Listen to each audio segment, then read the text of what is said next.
안녕하십니까, 프로이티우입니다. 과거에 넷플릭스에서 만성 통증에 대한 다큐멘터리가 하나 있었습니다. 얼레스트라는 다큐멘터리. 저는 매우 흥미롭게 봤어요. 현재는 넷플릭스하고 계약이 해지가 돼서 넷플릭스에는 없어요. 근데 유튜브에서 영상은 볼 수가 있습니다. 이 다큐멘터리가 매우 유익하다고 저는 생각을 했거든요. 그리고 제가 연구하는 지점하고도 조금 맞닿아 있다, 그렇게 느껴집니다.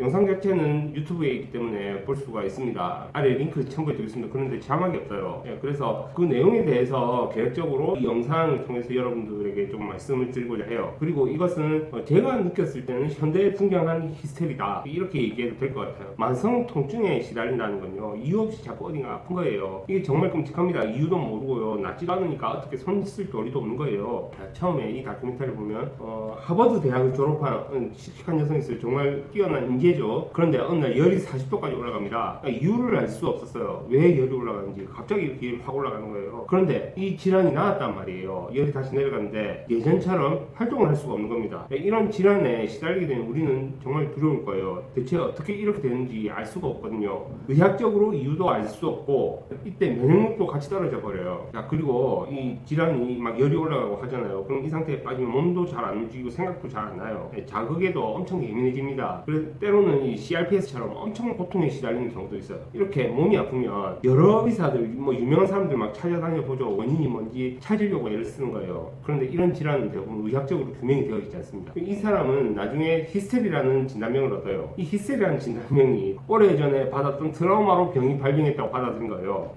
제가 예전에 CRPS 문제를 이야기할 때 그런 말을 했어요. 외상성 히스테리가 있고 일반 히스테리가 있다, 이런 말씀을 드렸어요. 흔히 사람들은 이런 히스테리라는 진단명이 있거나 할 때는 주로 외상성 히스테리로 많이 생각합니다. 그런데 일반 히스테리도 있다고 그랬죠. 이 CRPS 같은 질환에도 마찬가지로 적용이 되는 거예요. 트라우마가 없어도 이것은 일어날 수가 있습니다. 결국 그녀의 히스테리는 만성피로 증후군이라는 결론을 얻어요. 다큐멘터리에 따르면 근육 류머티즘 뇌척수염으로 명칭이 바뀐다고 하는데, 가장 큰 문제는 치료법이 등장하지 않은 거예요. 현대의학으로 다루기가 굉장히 까다롭다는 말이죠. 히스테리에 대해서 이야기를 좀 더 해나가볼까 해요. 히스테리라는 게 대유행한 것은요, 산업혁명 이후에 본격적으로 발견이 되었어요. 각 분야에서 분업이 시작되고 생산 효율을 중시하게 되었죠. 동시에 삶에서 억제해야 하는 것들이 많아졌어요. 그것들을 견디다 보니까 병으로 발병하는 상황까지 왔다고 하는 겁니다. 이것이 히스테리로 등장했다는 거고요. 가장 많이 억제해야 했다, 가장 많이 견뎌야 했다는 것은 성과 관련된 것이었을 겁니다. 프로이트 당시 1차 산업혁명 당시에 성으로 불리는 것들과 현대에 들어서 성적이라고 말할 수 있는 것들의 갭은 분명히 있습니다. 프로이트 당시에는 정말 직접적인 섹스와 연관된 성적 부분들이 많았다면, 현대에 들어서는 섹스뿐만 아니라 또 다른 부분들도 포함을 하고 있다는 거예요. 기본적으로 이 프로이트에서도 이 섹스라는 영역은요, 성의 아주 작은 일부분으로 봅니다. 이 부분을 사람들은 섹스가 전부라고 생각하기 때문에 정신분석에 대해서 과격하게 좀 오해하시는 분들도 있습니다. 그렇게 이해를 하다 보니까 오토 그로스나 빌헬름 라이 같은 이런 사람들도 등장을 했겠죠. 성에 집착해가지고 오르가즘 능력 이야기하고 섹스 공동체 만들고 그랬던 사람들이니까. 그런데요, 생각해 볼 게 하나가 있습니다. 사람들한테서는요, 크고 작은 히스테리 반응들이 다 나타날 수가 있어요. 편두통이나 이런 여러 가지 두통도 있고요. 잠깐 지나가는 그 요통 같은 게 있어요. 이 좀 아프다고 해서 병원 가보면 원인이 없거든요. 예를 들어서 이런 경우가 있어요. 여러분들이 막 화분처럼 무거운 거 들 때는 멀쩡해요. 근데 텅 빈 가방 같은 것을 등에 메면 허리가 아파요. 이렇게 말도 안 되는 통증이 일어날 때도 있다는 거예요. 무거운 가방을 메면 또 괜찮아.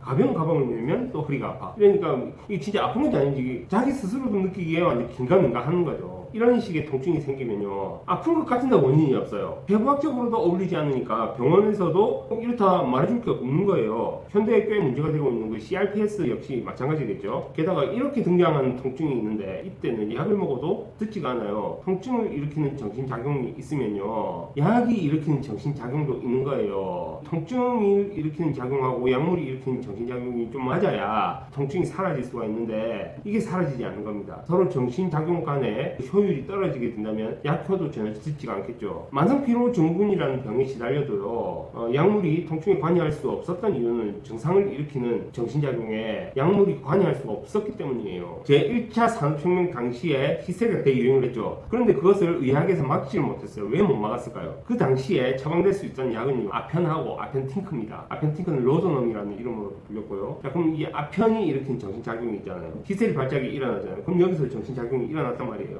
아편은 궁극적으로 자아를 억제시키는 작용을 합니다. 근데 히스테리에서는 억제 작용이 일어나지 않거든요. 다른 작용이 일어난다는 거예요. 그럼 이 작용 간에 서로 상성이 맞지 않는 거예요. 그럼 약 먹어도 아픈 건 계속 아픈 거예요. CRPS 같은 경우에도요, 마약성 진통제가 들어야 되는데 안 듣는단 말이에요. 왜 안 듣겠어요?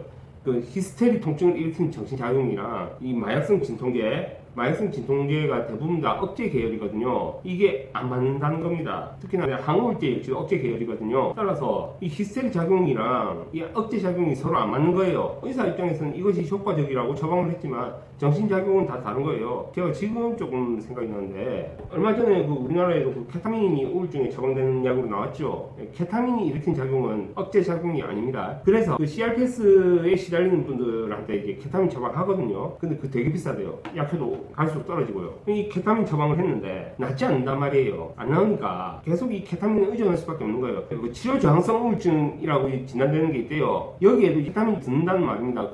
그런 증상에서는 정신적으로 다른 작용이 일어나고 있는데 계속 억제만 시키려고 하니까 저항이 일어날 수밖에 없는 거죠. 따라서 이제 케타민이 들어가면 조금 다른 작용이 일어나니까 훨씬 더 효과를 불러일으킬 수 있다, 이런 내용이 되겠죠. 뭐 여담을 잠깐 했고요. 프로이트는요, 이 당시 대유행했던 히스테리, 이런 질환을 잘 치료한다고 소문난 사람이었어요. 즉 시민성 질환에 언어가 효과가 있음을 관찰하고 그걸 체계화시킨 사람입니다. 그 프로이트 당시에도요, 히스테리를 연구한 다른 사람들도 있었어요. 그 당시에 유명한 사람은 피에르 자네라는 연구자가 하나 있었습니다. 히스테리 연구를 읽어보면 이 자네의 말을 좀 접해볼 수가 있는데요.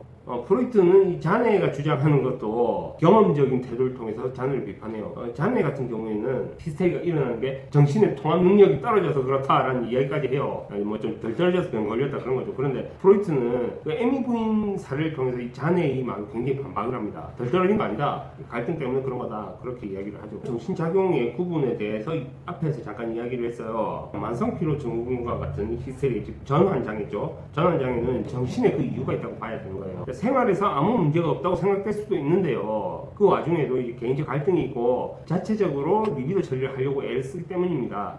프로이트는 여기에 대해서 연구를 많이 했어요. 이 리비도 처리 문제에 있어서 뭐 상담 전문가들도 리비도 처리에 대해서는 좀 긴가민가 하시는 부분이 있을 수가 있을 겁니다. 그냥 정신분석 가르칠 때 가장 핵심이 되는 리비도 이론, 이걸 안 가르쳤기 때문이거든요. 그래서 이 리비도 문제는 좀 진지하게 살펴봐야 될 거예요. 히스테리에 시달리게 되면요, 실제로 몸이 아프니까 의식적으로 상당히 위축이 됩니다. 얼레스라는 다큐에서 감염증과 같은 병 이후에 히스테리가 발병하는 그런 것들도 보여줘요. 어떤 병에 걸렸다가 갑자기 상태가 더 악화되는 이런 경우가 없는 것도 아닌데, 실제 그 국내에서도 이런 식의 질환에 시달리는 분들이 있었어요. 지금도 아마 있을 겁니다. 정신질환이 발병하기 직전에 갑자기 심각한 질환에 시달려서 아픈 거예요. 그렇게 아프고 나서 사람이 갑자기 달라지는 거죠. 그래서 좀 의아하게 생각하는 그런 경우도 있어요. 그렇게 되면 이제 생활 태도도 완전히 달라지는 거죠. 만성 통증이란 건요, 미국에서는 다발성 경화증보다 더 흔하다고요. 다발성 경화증이라는 건 배변장애, 통증, 견마비 등을 동원하는 신경질환이에요. 이게 국내에서도 여기 시달리는 분들이 꽤 있죠.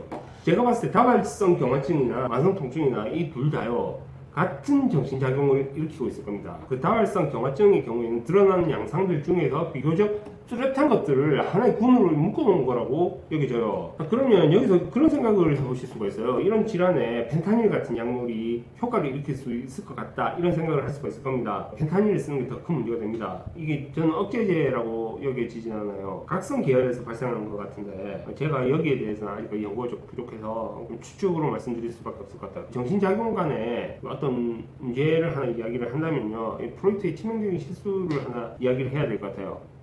프로이트가 코카인 연구를 했다는 것을 아시는 분은 아실 겁니다. 그래서 뭐 심리학 하시는 분들은 프로이트 보고 이 코카인의 절은 뇌다, 이런 식으로 뭐 비난하는 사람도 있는 걸로 알아요. 그런데 프로이트가 코카인을 연구했을 때는 아직 중독성이나 이런 게 밝혀지지 않았단 말이에요. 그리고 그 당시에는 헤로인으로 인해서 또 문제가 많았어요. 이제 프로이트 친구 중에 플라이슐 마로프라는 아주 훌륭한 의사 동료가 있었습니다. 이 사람이 약을 쓰다가 헤로인에 중독이 됐어요. 이걸 극복하려고 하다가 이 손이 계속 쑤신 거예요. 손이 쑤셔가지고 죽겠네 하고 이렇게 지내고 있었어요. 그 코카인을 연구하는 당시에 프로이트는 이 코카인이 저 손쑤심을 좀 해결해 줄 수 있지 않을까 하는 생각이 들어서 좀 추천을 하고 처방을 해줘요. 여기까지 프로이트는 정말 선의로 친구를 도우려고 했어요. 나중에 후대에는 이 사건이 어떻게 비유가 되냐면요, 잡기 쫓는다고 마왕을 불러들였다는 걸로 비유가 돼요. 왜냐, 이 코카인을 하니까 마로파가 여기 정신 확 나가버린 거예요. 그러니까 계속 이 코카인 하다가 나중에는 자기 혈관에 직접 코카인을 주사를 했거든요. 그 코카인을 혈관에 직접 주사하는 건 굉장히 위험한 거였어요. 뭐 마약쟁이들도 이 혈관에 주사하는 거 이거는 정말 위험하다고 하잖아요. 이 의사가 그거 아는데 자제를 못하고 혈관에 주사하고 이것 때문에 쇼크로 갔어요. 프로이트의 치명적인 실수죠. 이 정도로 어떤 정신작용에 의해 인간 행동이 변할 수가 있는 겁니다. 헤로인은 위험하지만 해도 죽음으로 이르진 않아요. 근데 코카인 같은 경우에는 자기 죽을 때까지 갑니다. 그 정도로 이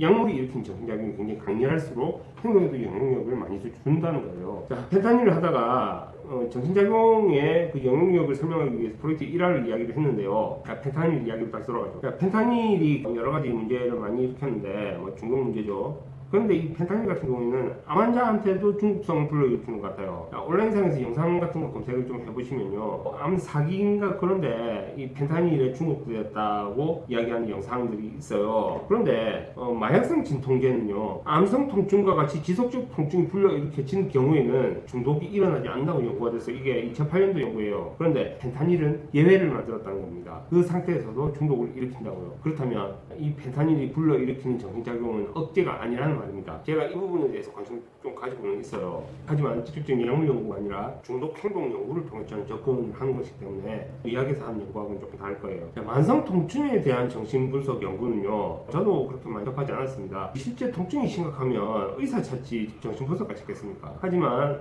프로이트 연구에서는 엘리자베스 사례만 해도 히스테리성 통증에 굉장히 오래 시달렸죠. 히스테리가 그런 특징들이 다 있었습니다. 저 역시도요, 제 내담자들의 통증이 진정된 케이스가 있었어요. 신경증이 발병하고 또 다른 질환으로 인해서 계속 통증을 경험해야 했는데 분석하다가 그게 나은 케이스예요. 그에 해당하는 정신작용이 일어났고 그 작용이 분석 작업을 통해서 건드려졌다는 거죠. 따라서 통증이 사라질 수 있다는 거고요. 그런데 제가 카카오톡 링크를 해놨잖아요. 예전에 어떤 분이 짜고짜 말 걸어가지고 저한테 잠잘 수 있는 방법 좀 알려달라 그렇게 말을 거신 분이 있어요. 그런데 그분 같은 경우에는 이 당장 잘 수 있는 방법이 전무하다고 봐도 됩니다. 약 때문에 온몸 아프고 그래서 좀 상태가 심각했는데 단번에 약 없이 잠 잔다는 건 완전히 불가능해요. 그 사람도 알면서 물어봤을 거예요. 그런 경우에는 좀 시간을 들여가지고 정신작용 자체를 좀 같이 나가면서 다뤄가야 되는데 그게 안 되는 겁니다. 우리가 이 증상에 대해서요, 뭔가 좀 알고 있는 게 우리가 경험한 통증을 좀 진정시킬 수는 있어요. 사전 대비를 할 수가 있다는 거죠. 그런데 혼자서는 거의 되지가 않습니다. 무의식의 기본 전제가 의식이 안 되거든요. 자, 만성피로 증후군을 연구하는 그 임상 면역학자가 있대요. 요즘은 코로나로 인해서 면역에 대한 관심이 좀 높아지긴 했는데 신경성 질환의 원인이 자기 면역 체계라고 이야기를 한다면요, 정말 기뻐해요. 어떻게 해야 되는지 그 행동 처방이 나올 수가 있기 때문이죠. 지금 모른 채로 아프면 굉장히 힘들거든요. 실제로 제가 그 컨디셔닝 프로그램 진행하면서 이런 일이 있었어요. 자기 행동에 있어 효율이 많이 떨어지니까 내가 ADHD 아닐까 하고 이제 병원에서 검사를 받았대요. 검사를 받았는데 ADHD 아니래요. 그래서 검사에서도 너무 답답한 거예요. 나는 분명히 이상이 있는데 왜 나보고 정상이라고 하는 거냐. 시간과 돈을 들여서 검사를 했는데 결과가 나오지 않으니까 얼마나 괴로웠겠어요. 물론 이제 이분은 컨디셔닝 진행하면서 다시 좀 회복되신 분이에요. 네. 이런 경우도 그런데 실질적인 통증에 시달린 사람이라면 더 하겠죠. 실제로 아파 죽겠는데 왜 그런지 이유를 알 수 없기 때문이에요. 신경증에 오래 시달리는 분들은 자기가 왜 아픈지 몰라가지고 차라리 암이 더 속편할 것 같다 이런 얘기까지 합니다. 이유를 알 수 있으면 그에 대한 처치를 할 수가 있는데 이유를 모르니까 아무 처치를 할 수가 없는 거죠. 자, 생각보다 분량이 많네요. 그래서 제가 다음 영상으로 이어서 제작하는 방향으로 해야 할 것 같습니다. 그러면 다음 영상 기대해 주시고 영상이 도움이 되셨다면 구독과 좋아요 부탁드립니다.